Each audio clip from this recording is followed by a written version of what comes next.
উপদেষ্টার পক্ষ থেকে সালাম, আসসালামু আলাইকুম।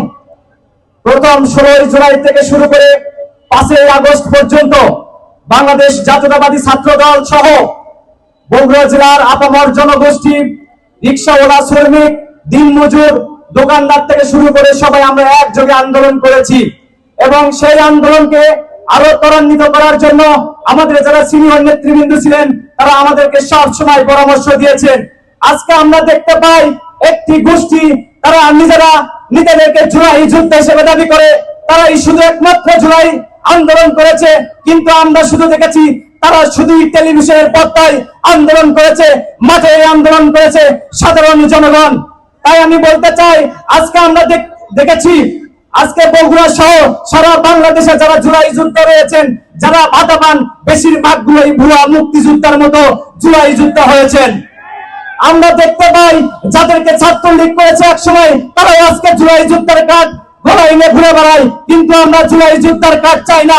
আমরা চাই এই বাংলাদেশ যেন আগামী দিনে সুন্দরভাবে পরিচালিত হয়, এই বাংলাদেশে যেন বৈষম্যের কোনো ঠাঁই না হয়, এই বাংলাদেশে যেন গরিব এবং ধনী সবাই এবং একসাথে যেন বসবাস করতে পারে, এই বাংলাদেশে যেন নতুন যে বাংলাদেশ করার জন্য মাননীয় প্রধানমন্ত্রী দেশ নায়ক জনাব তারেক রহমান যে পরিকল্পনা করেছেন, সেই পরিকল্পনায় যেন সকল ধরনের বৈষম্যকে আমরা বিদায় করে সবাইকে একসাথে নিয়ে কাজ করতে পারি।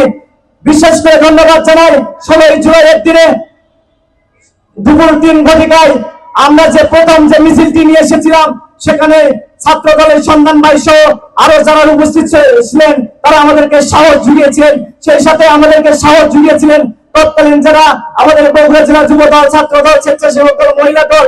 যখনই আমরা একটু ভয়ের দিকে গিয়েছি, যখন আমরা হতাশ হয়েছি, তখনই আমরা তাদের সাথে যোগাযোগ করেছি। তারা আমাদের খাবার পানি থেকে শুরু করে চিকিৎসা থেকে শুরু করে সব ধরনের ব্যবস্থা করেছে।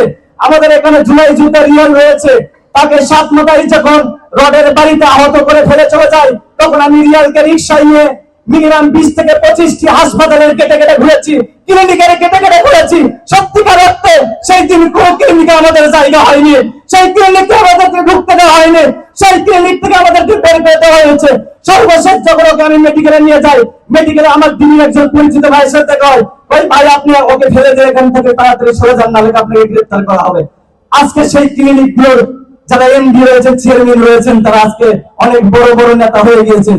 আমি আপনাদের কাছে অনুরোধ জানাবো, যারা আওয়ামী লীগের দোষর রয়েছেন তাদের কোনো ছাড় নাই, তাদের কোনো ছাড় নাই, তাদের বিচার করতে হবে।